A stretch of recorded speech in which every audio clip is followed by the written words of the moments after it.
Depuis le début du printemps, Mère Nature n'a pas été très coopérative. On a eu du beau temps très très tôt, ça a suivi de gel, ça a suivi de sécheresse. Ça peut causer du stress, ça peut causer de la fatigue chez nos agriculteurs, quelque chose qui est très comprenable bien évidemment. Aujourd'hui, on parle avec l'agronome, coach et autrice du Manuel du bonheur en agriculture. Bonjour Nathalie Tanguay. Bonjour Louis-Philippe. Est-ce que c'est quelque chose que tes clients, lorsqu'ils viennent te parler justement dans les rencontres ou peu importe, est-ce que c'est quelque chose qui sent justement que ce printemps, ça n'a pas été facile? Oui, absolument. Le stress, c'est ça, comme tu le disais en introduction, le stress du gel est là en ce moment vraiment, même si on a eu un petit peu de pluie récemment, là, il y a encore le stress avec la sécheresse en ce moment. Donc, ça amène du stress, ça amène beaucoup d'inquiétude. Et quand on vit du stress comme ça peut nous causer être un peu plus sur le vif, si on peut dire, là. Comment est-ce qu'on peut passer au travers de ces situations-là, mais sans nécessairement, sans manquer de respect, en fait, aux gens qui nous entourent? Oui, c'est ça. C'est sûr qu'en ce moment, ce que je vois lié à ces situations-là, ça amène des conflits. Hein. La fatigue amène de la frustration, ça crée des chicanes, ça crée de la colère. Donc, moi, je propose 3 étapes. Donc, la première étape, quand il y a un conflit qui survient en raison de cette fatigue-là, ce stress-là, c'est de faire preuve d'empathie. Il y a l'auto-empathie envers nous-mêmes. Là, on peut se pardonner à nous-mêmes puis regarder aussi qu'est-ce qu'on a besoin dans la situation. Mais il y a l'empathie envers l'autre. Donc, qu'est-ce qui fait que l'autre vient de piquer une colère ou l'autre a brisé une machinerie? Moi, je suis choquée, je suis en colère.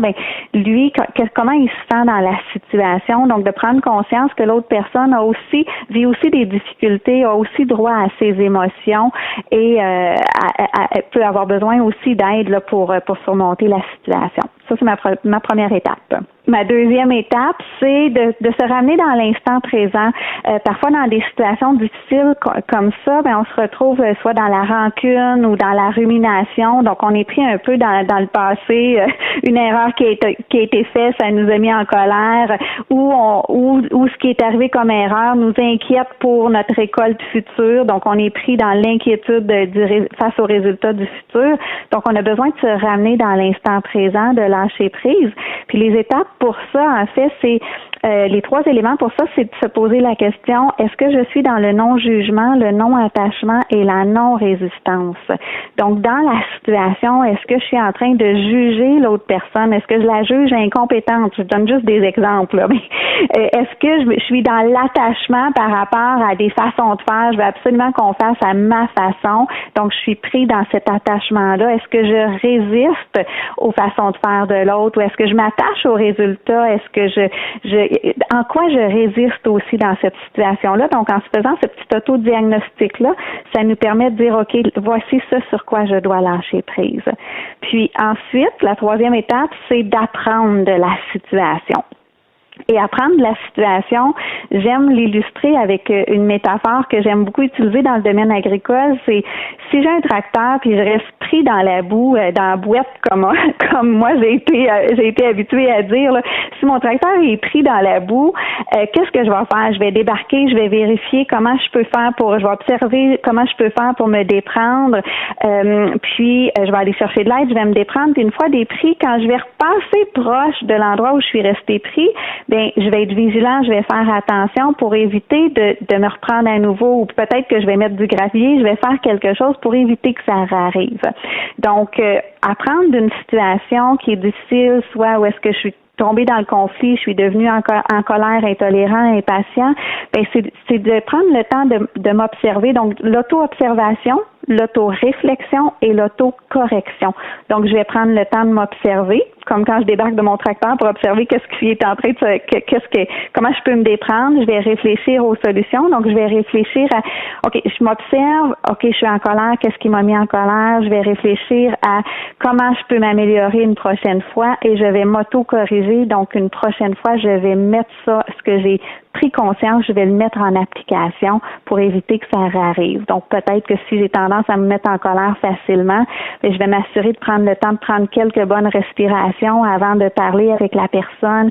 Peut-être que je vais prendre un petit peu de temps à l'écart, je vais aller écrire mes émotions, je vais aller écrire pour essayer de déterminer c'est quoi mon besoin dans la situation, de sorte que je vais je vais m'améliorer pour une prochaine fois. J'aime bien l'exemple de si on a quelqu'un qui a brisé de la machinerie, si on peut repasser au travers des 3 étapes. Donc, la première, faire preuve d'empathie, c'est réaliser que cette personne-là n'a pas fait exprès de briser la machinerie. Ensuite de ça, si on se ramène dans l'instant présent, dans cette situation-là spécifiquement. Donc, est-ce que je suis en train de la juger? Je juge qu'elle va trop vite, je juge qu'elle est incompétente, je juge qu'elle fait jamais attention.